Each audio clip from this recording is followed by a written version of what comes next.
tak dapat lupakan kebaikan yang ku terima, pengorbananmu yang mulia jadikan ku berharga. Kau tulus menerima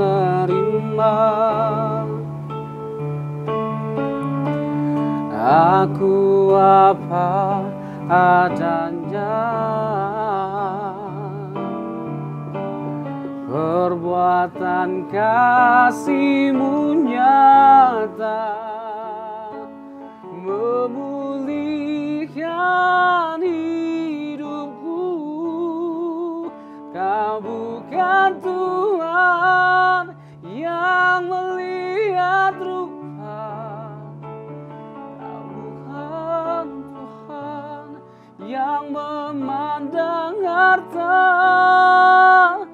Hati hamba yang selalu Kau cari, biar Kau temukan di dalamku.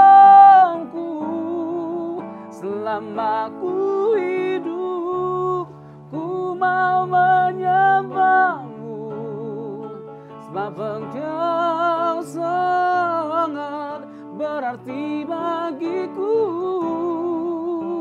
Yang terbaik yang ada padaku, ku persembahkan kepadamu. Kau bukan Tuhan yang melihat rupa, Kau bukan Tuhan yang memandang harta. Hati hamba yang selalu Kau cari, biar Kau temukan di dalamku. Selama ku hidup, ku mau menyembah-Mu, sebab Engkau sangat berarti bagiku. Yang terbaik yang ada padaku, ku persembahkan kepadamu, Yesusku.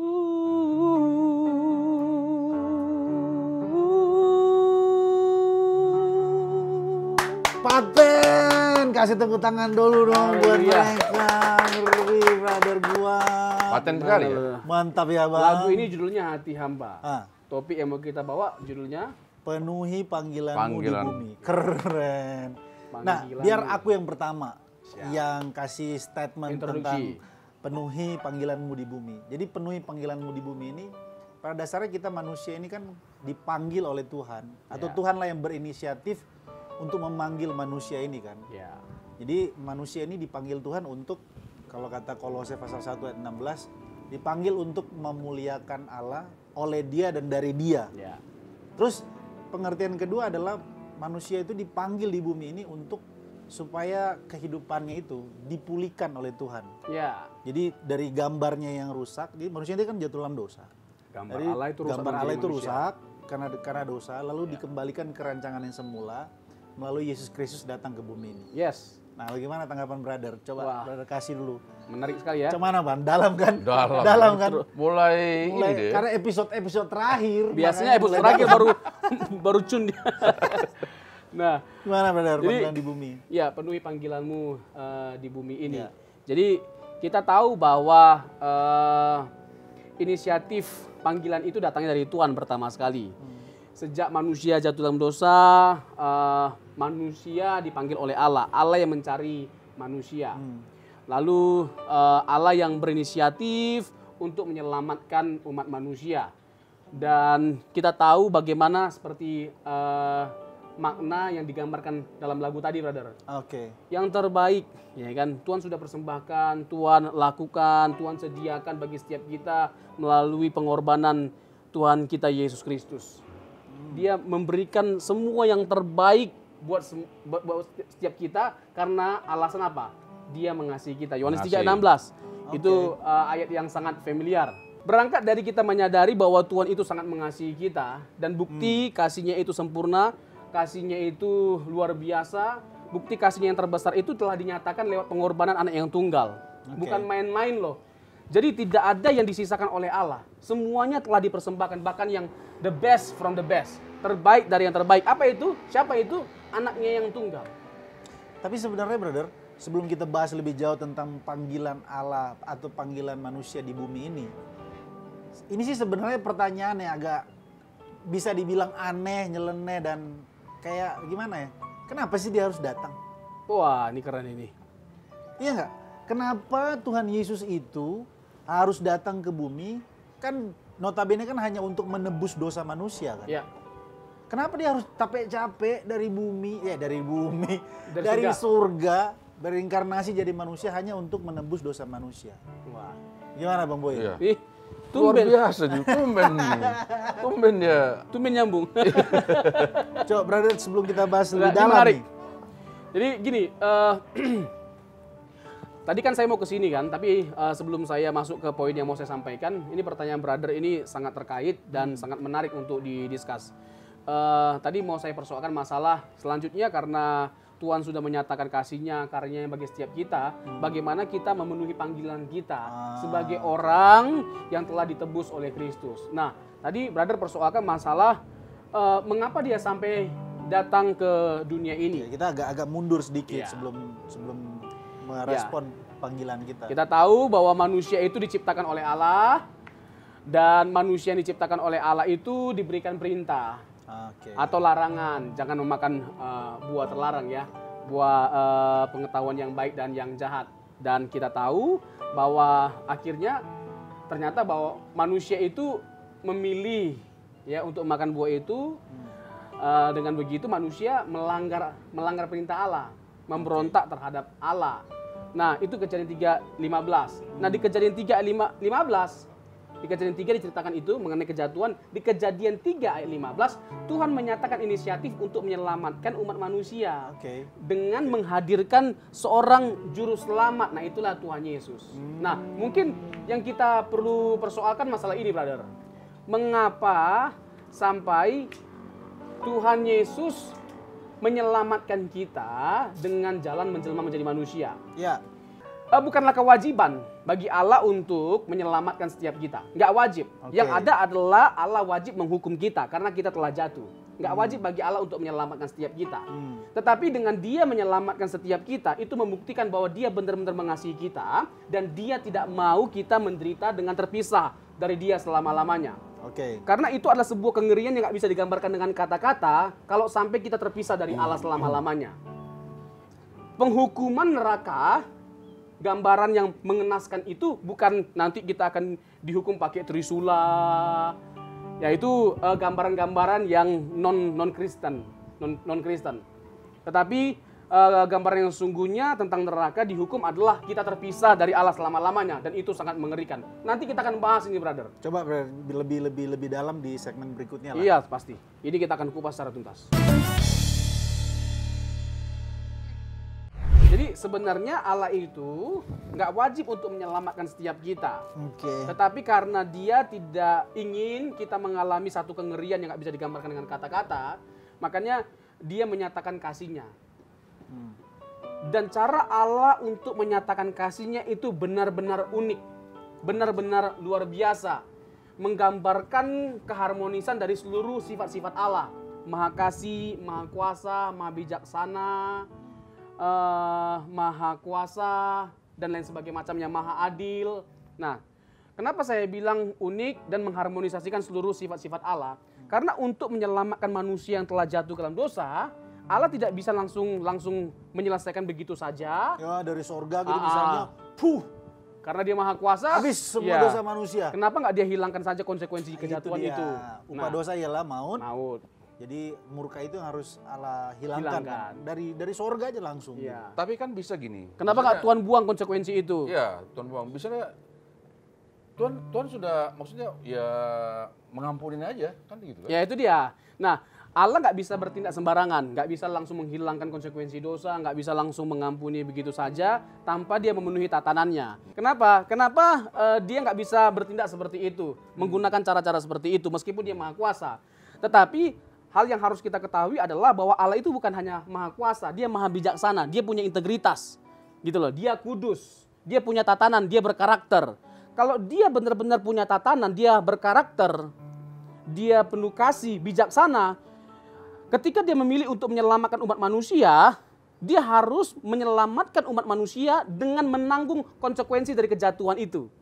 Makanya tidak heran ketika Make sense. makanya tidak heran ketika Allah berinisiatif untuk menyelamatkan umat manusia, Allah memilih menjelma menjadi manusia. Karena dengan cara menjelma menjadi manusia lah dia bisa mati. Kan konsekuensi kejatuhan itu kan mati. Pada waktu kamu makannya kamu mati. Nah, bagaimana mungkin dia bisa mati kalau dia tidak menjelma menjadi manusia? Pertanyaannya, masa Allah menjelma menjadi manusia? Nggak mungkin. Bagaimana Allah bisa menjelma menjadi manusia? Itu wrong question. Itu pertanyaan yang salah. Allah itu maha kuasa. Iyalah. Kalau kita percaya dia maha kuasa, Dia mau jadi itu apapun artinya jadi mau manusia. jadi apapun bisa. Jadi Mickey Mouse aja pasti bisa. Bisa. Tapi pertanyaannya, why? Ya. Jadi Kenapa dia- pertanyaannya bukan bagaimana Allah bisa. Why? Why yang ultimat. Why? Nah, ini why yang ultimat. Ah. Pertanyaannya bukan bagaimana mungkin Allah bisa menjelma menjadi manusia, tapi mengapa Allah menjelma menjadi manusia? Pertama, karena hanya Allah yang bisa menyelamatkan umat manusia. Itu yang pertama. Tidak ada satupun, none of us Yang menggantikannya itu harus yang tidak berdosa ya. yang tidak berdosa, dan itu adalah Allah. Dan bukan hanya tidak berdosa karena malaikat juga tidak berdosa, tapi juga adalah Allah. Hanya Allah yang mampu Ya. menyelamatkan umat manusia dari konsekuensi kejatuhan, yaitu maut. Hanya Allah. Nah, yang kedua, yang pertama tadi karena hanya Allah yang bisa menyelamatkan manusia. kita. Yang kedua, supaya manusia itu bisa mengenal Allah. Oke. Karena kita sudah jatuh dalam dosa, kita nggak mungkin bisa dengan proporsional mengenal Allah. Jadi semacam konektivitas manusia dengan Allah itu Ya. jadi putus, relasinya jadi putus. Dan ini logis sekali. Allah lah yang berinisiatif menyatakan pengenalan akan dirinya, sehingga kita yang berdosa ini, yang telah rusak ini, yang tidak berdaya ini, bisa mengenal Allah. Dan cara terbaik untuk manusia bisa mengenal Allah, tidak ada cara lain selain Allah menjelma menjadi manusia. Nah, itu pertanyaan, menjawab pertanyaan. Iya. Jadi sebetulnya manusia ini kan waktu jatuh dalam dosa, dia tidak tahu seperti apa sikap, pola perilaku, perkataan atau cara hidupnya yang Allah kehendaki itu seperti apa kan? Ya. Dia nggak tahu nih seperti apa, dia harus berbuat baik, apakah dia pergi ke panti jompo, ke penjara, ke berbagi dengan orang miskin atau apalah pokoknya perbuatan baik gitu. Ya, Apakah itu sudah berkenan di hadapan Allah? Ternyata Mantap. tidak sebegitunya gitu berkenan di hadapan Allah. Justru kalau aku sih memahaminya, Tuhan Yesus datang ke bumi itu selain menebus dosa manusia, mengangkat upah dosa itu, menghapus upah dosa itu, tapi dia juga datang ke dunia ini untuk Memberikan teladan, contoh. teladan, Ya. hidup dalam kebenaran. Jadi manusia bisa lihat tipe yang dikehendaki Bapa itu sebetulnya seperti siapa sih? Seperti Yesus. Yesus. Ya, 1 Yohanes 2 ayat 6. Itu dia. Jadi ada rancangan yang Tuhan tetapkan untuk dicapai oleh manusia ketika manusia diciptakan oleh Allah. Gagal manusia Ya. karena kejatuhan. Nggak ada yang bisa mencapai rancangan manusia. Akhirnya Yesus hadir. Nah, Tuhan Yesuslah yang berhasil mencapai rancangan Tuhan yang semula. Oke. Kehidupan seperti apa yang dirancangkan oleh Allah yang seharusnya dijalankan oleh manusia, itu berhasil dijalankan atau diperagakan atau dihidupi oleh Tuhan Yesus. Yang teleios itu, teleios. Ya. Matius 5 ayat Ya. 48. Sehingga Hendaklah ketika- engkau menjadi sempurna sama seperti Bapamu di surga sempurna. Matius 5 ayat 48. Sehingga ketika kita menjadi Kristen, itu artinya menjadi seperti Tuhan Yesus. Ya. Jadi Kristen itu sama dengan menjadi seperti Kristus. Iya. Cara hidupnya, bicaranya, pola In all hidupnya, things. semuanya. Dalam segala hal. Nah, memenuhi panggilan ilahi selama kita hidup di bumi ini seperti yang ditunjukkan oleh Tuhan Yesus. Tuhan Yesus. Memuliakan Bapa, menyenangkan hati Bapa, Baik Nah. engkau makan atau minum. Terus. lakukanlah untuk Semuanya itu kemuliaan. Ngeri. Coba bayangkan, ngeri kali abang gue ini. Aduh. Cuma pasti abang lupa di mana ayatnya. Baik kau makan, baik kau minum, atau melakukan semua hal yang lain, lakukanlah Lakukanlah itu untuk kemuliaan Tuhan. Di mana ayatnya? Coba di mana? Untuk hal yang 1 sepele aja. Korintus 10 ayat 31, Bang. Iya. Untuk hal yang sepele Itu aja. maksudnya. Hanya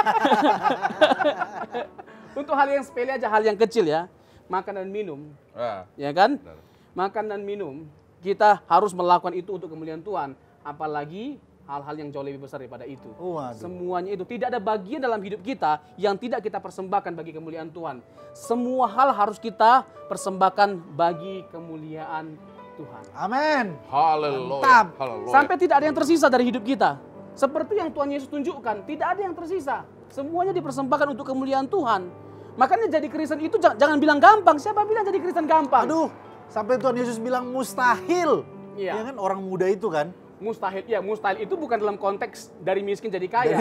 Tapi bagaimana kita menjalani.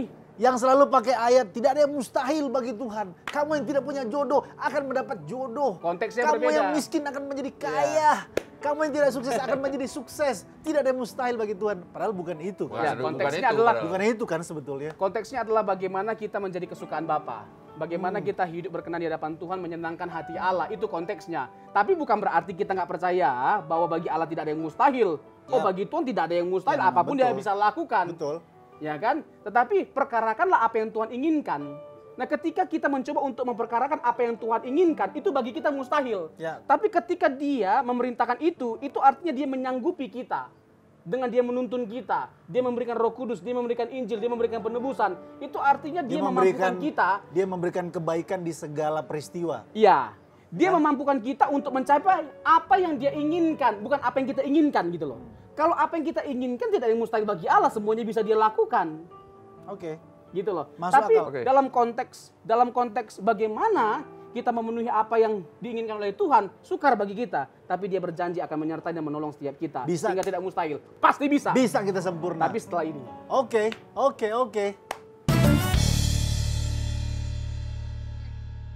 Brother, kita kan sudah bahas tentang bagaimana Tuhan Yesus karyanya dalam menebus manusia, kemudian Kasihnya. kasihnya, keadilannya, kuasanya. Kemudian kita bahas lebih spesifik lagi panggilan kita di bumi ini, panggilan kita di bumi ini.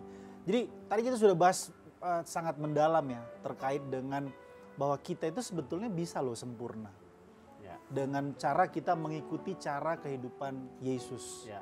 Nah, sekarang aku mau masuk ke sifatnya yang secara aplikatif, Praktis ya. secara praktis lah gitu. Nah, sebetulnya pada dasarnya kan kita manusia ini kan dipanggil oleh Tuhan Ya. dengan dua mandat sebetulnya kan. Kalau di perjanjian lama kan mandat pertama itu di mana manusia itu dipanggil untuk mengelola taman, Ya. bertanggung jawab mengusahakan taman yang Tuhan berikan, itu Taman Eden itu Ya. kan. Manusia harus bertanggung jawab dengan semua yang diberikan oleh Tuhan. Yang kedua adalah Tuhan Yesus datang ketika dia naik ke surga, dia memberikan mandat yaitu panggilan bagi seluruh Ya, jadi murid semua bangsa. orang percaya itu, jadikanlah seluruh bangsa menjadi muridku. Matius 28 ya. Matius 28. Itu menarik gitu. Coba brother bisa kasih semacam tambahan dengan argumentasi itu, Mbak? Ya, kalau kita bicara tentang panggilannya, gini brother, karena pada hakikatnya kita ini adalah hamba Tuhan, bukan hanya mereka yang terlibat dalam pelayanan gerejawi di gereja di mimbar, Oke. tapi semua orang Kristen itu pada hakikatnya adalah hamba Tuhan. Nah, karena kita semua adalah hamba Tuhan, maka kita harus memenuhi panggilan Tuhan sesuai dengan talenta, sesuai dengan kemampuan, oke, sesuai dengan kecakapan, kapasitas yang Tuhan anugerahkan bagi setiap kita. Tahan dulu di situ, brother. Berarti panggilan Tuhan ke seluruh umat manusia itu atau kepada orang percaya itu bukan hanya jadi pendeta gitu. Iya, Gitu? betul. Bukan hanya panggilan Tuhan dalam hidupku jadi misalnya jadi penyanyi gitu. Bukan hanya itu. Ternyata di seluruh aspek hidup itu ada panggilan Tuhan di sana. Ya. Oke. Jadi semua orang pada hakikatnya dipanggil oleh Tuhan dan harus memenuhi panggilan Tuhan. Sekali lagi ya, sesuai dengan talentanya, kecakapannya, semuanya itu kita harus pergunakan Tuhan, semua talenta, kapasitas, apapun yang ada pada kita, semua itu kita harus pakai dan kembangkan untuk kemuliaan Tuhan. Oke. Brother nggak ingat nggak mengenai kisah Matius 25 perumpamaan mengenai talenta? Kan Oke. ada 5, 2, Ya, 1. betul, Jadi betul. tidak ada orang yang sama sekali tidak punya talenta. Minimal 1 talenta. Siapapun itu, meskipun orang yang terbatas secara fisik, ya. Pernah nggak mendengar ada orang yang secara fisik terbatas sekali gitu loh, kekurangan, ya tidak sempurna Karena fisiknya. misalnya Nick Vujicic misalnya, Nah, itu apanya brother? itu paman sepupu sih. Nggak mungkin lah. Jadi bapaknya Langsung serius teman, sama ini. bapaknya lagi. Ah, abang bisa nggak selesai main musik? Nah coba lanjut, dia kan, lanjut, iya, bro. bayangkan Nah, talent itu tadi. dia bisa memang secara fisik nggak sempurna, tapi kita bisa melihat bagaimana lewat orang yang secara fisik nggak sempurna, Tuhan bisa pakai dia luar biasa. Bisa Jadi dipanggil gitu. berkat bagi banyak orang, memotivasi orang yang secara khusus putus asa hidupnya. Oh, Jadi tidak ada orang yang sama sekali tidak punya talenta atau kapasitas. Minimal 1 talenta. Nah, yang mau saya tekankan adalah apapun talenta kita, dimanapun tempat kita, penuhilah panggilan Panggilan kita kita. sebagai hamba Tuhan, sebagai pelayan Tuhan. Bukan hanya di mimbar gereja. oh. Dan seharusnya kita harus menjadi terang dan garam dimanapun kita berada. Terang dan garam Nice. harus menjadi hakikat atau esensi kehidupan kita. Maksudnya garam itu kita memberi pengaruh, Rasa, Rasa penyedap, gitu, penyedap. ya kan kan? kita menerangi di setiap kegelapan. Rasa, ya bang ya memberi rasa bang. Seperti apa bang rasa yang pernah ada? Iya. Nah, berarti gini, Ah, Brother pernah nggak baca Alkitab dan mungkin seluruh pemirsa yang ada di rumah juga pernah membaca ayat ini. Banyak yang dipanggil, sedikit yang dipilih. Nah, sebetulnya apa sih kriteria seseorang bisa? sebagai seorang yang betul-betul dipanggil gitu, Ya. sehingga kemudian dia juga dipilih oleh Tuhan. Ya. Karena memang banyak orang yang mau masuk ke sorga. Siapa yang mau masuk ke sorga? Iya, saya juga mau masuk ke sorga, tapi nggak mau berjuang, Iya, banyak orang yang mau masuk surga tapi nggak mau meninggalkan dosa. nggak mau meninggalkan dosa. Iya Itu kan? persoalannya. Iya. Itu kenapa dia dipanggil tapi nggak dipilih. Nggak gitu. mau ke neraka tapi nggak mau ke gereja. Yang begini-begini kan kebanyakan halu ini. Nah, itu bagaimana, Bro? Jadi bagaimana sebetulnya kriteria yang ideal dari seorang yang dipanggil oleh Tuhan dan memang kemudian juga melaksanakan titah Tuhan itu yang menjadi murid dan betul-betul mencapai tingkat kesempurnaan seperti Kristus. Ya, ini benar-benar menarik sekali pertanyaan ini. Ya, Kapan sih aku nggak menarik, brother? Selalu aku menarik. padahal biar semangat dia bang. Biar semangat ya. Tapi musik abang kencengin dikit dong, Bang. Aku Iya. ada mulai lemah nih aku kalau. Lagi melo dia. Nah, coba jawab pertanyaan gue itu. Waktu udah gimana? mau habis. Waktu udah mau habis soalnya. Nah, jadi gini, kalau kita bicara tentang bagaimana seharusnya kita memenuhi panggilan Tuhan, atau bagaimana kita menjadi seorang hamba Tuhan yang baik, Nah, pelayan itu dia. Tuhan yang baik, adalah dengan kita benar-benar menjadi seorang yang berkenan di hadapan Tuhan. Itu yang pertama. Karena kalau kita bicara tentang melayani orang, itu bukan tidak penting. Itu penting sekali. Tapi diri kita sendiri ini sebenarnya pelayanan. Pelayanan. Bagaimana kita mengoreksi diri kita, ini pekerjaan yang harus diselesaikan. Bagaimana kita menyangkali keinginan daging, ya kan? Karena hakikatnya Tuhan menyuruh kita untuk sangkal diri pikul Salib. Pikul salib itu pelayanan yang terkait dengan pribadi kita. Nah, kalau kita sudah membereskan diri kita, nggak mungkin kita nggak jadi orang yang bisa berdampak bagi banyak orang. Jadi maksudnya panggilan kita memenuhi panggilan kita di bumi itu yang pertama itu ya diri kita dulu. Diri gitu. kita sendiri. Kita dulu yang kita Kalau garap. kita nggak beres, nggak mungkin kita bisa dengan benar menjadi garam dan terang bagi orang lain. Nggak mungkin kita bisa berdampak secara efektif, secara maksimal bagi orang lain. Ya itulah garam itu tadi ya seperti Iya. Tuhan Yesus katakan kalau garam itu tidak menjadi asin, jadi tawar, maka dia tidak akan berfungsi kan? Iya, ngeri kan. Waduh. Kalau sudah jadi tawar, apalagi artinya? Apalagi artinya. Ya, ngeri kan Harusnya ya. tadi kita tutup di situ ya. Iya. Power statement itu ya. Tapi ya udahlah kita tutup lah, bro. Udah habis waktu kita. Udah habis waktunya, Yang penting kan? intinya kita harus excellent dimanapun kita berada, sebab kita dipanggil oleh Tuhan untuk kita memuliakan Tuhan dari setiap aktivitas-aktivitas yang kita miliki. Mau pekerjaanmu apapun dan mau apapun yang kamu lakukan, lakukanlah itu seperti untuk Tuhan. Mungkin Dari saya aku- bacakan. Dari aku begitu. Mungkin saya bacakan satu teks kali ya. Oke. 1 Timotius 3 ayat 1 sampai 6 lah ya. Gini, ini menarik sekali. Saya waktunya udah terbatas. Gak apa-apa, Tapi mungkin bacakan saya aja. bacakan dulu secara singkat. Ini memang secara khusus bagi seorang yang mau diangkat jadi pelayan Tuhan. Dikatakan dalam 1 Timotius 3 ayat 1 ya. Benarlah perkataan ini. Orang yang menghendaki jabatan penilik jemaat menginginkan pekerjaan yang indah. Karena itu penilik jemaat haruslah seorang yang tak bercacat. Oke. Nah ini bicara tentang apa? Kita lihat diri kita sendiri dulu. Belajarlah berjuang untuk kita dalam tanda petik gak punya cacat. Ini sebenarnya sebuah pekerjaan yang tidak mudah. Karena apa? Sebagai seorang pelayan, pekerjaan utama yang harus kita ingat dan harus kita perkarakan melebihi dari apapun adalah bagaimana kita menjadi teladan bagi orang banyak. Selanjutnya dikatakan, suami dari satu istri dapat menahan diri. Suami dari satu istri. Yang selingkuh-selingkuh ya. Satu bertobat. istri, satu suami. Tapi saya yakin nggak ada di sini. Gak ada lah, gak ada Nggak ada di yang sini. Di rumah juga nggak ada. Nah, dapat menahan diri. Inilah kriteria yang harus dipenuhi untuk menjadi seorang pelayan yang baik dan memenuhi panggilan Tuhan dengan baik selama kita hidup di bumi ini. Bijaksana, sopan, ya kan? Suka memberi tumpangan, kayak abang lah, kan suka kali memberi tumpangan. Cakap mengajar orang. Selanjutnya bukan peminum, makanya jangan minum tua aja bang. Yang meminum-minum tua, tolong yang di rumah jangan suka minum tua, minum Yang alkohol. minum cap tikus. Cap tikus. Cap tikus. Kata Paulus ya sekedarnya saja. Apalagi Cak Mirianti. Cak Mirianti. Bukan peminum, bukan pemarah, melainkan peramah. Pendamai bukan hamba uang. Agak cepat lah saya buat ya. Seorang kepala keluarga yang baik disegani dan dihormati oleh anak-anaknya. Jikalau seorang tidak tahu mengapalagi keluarganya sendiri, bagaimanakah ia dapat mengurus jemaat Allah? Janganlah ia seorang yang baru bertobat, agar jangan ia menjadi sombong dan kena hukuman iblis. Yang paling menarik itu yang terakhir. Jangan dia seorang yang baru bertobat.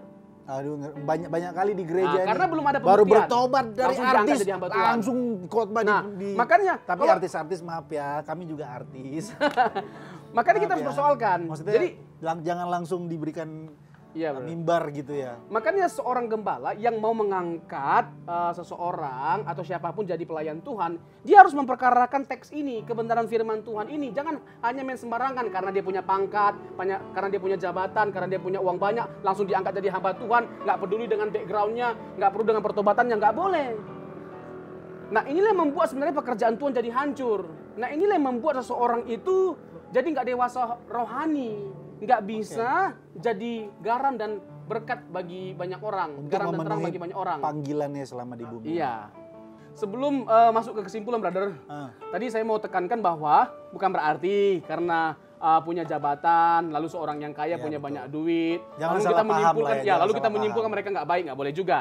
Ya kan, nggak sedikit orang kaya yang memang baik, punya jabatan baik, tetapi hati-hati betul bagi seorang pelayan, hati-hati betul bagi seorang pemimpin gereja atau gembala dalam mengangkat seorang aktivis Oke. atau seorang pengerja. Jadi intinya begini kesimpulannya, bahwa kalau kita mempersoalkan bagaimana seharusnya kita memenuhi panggilan kita di bumi, yaitu dengan kita selalu menyenangkan hati Tuhan dengan seluruh keberadaan kita. Yap. Dengan talenta, dengan kemampuan, dengan kapasitas, terutama dengan karakter kita yang semakin serupa dengan Kristus. Dan ini butuh perjuangan. Dan biarlah kiranya Tuhan Yesus yang selalu menuntun kita untuk kita bisa memenuhi panggilan Tuhan selama kita hidup di bumi ini.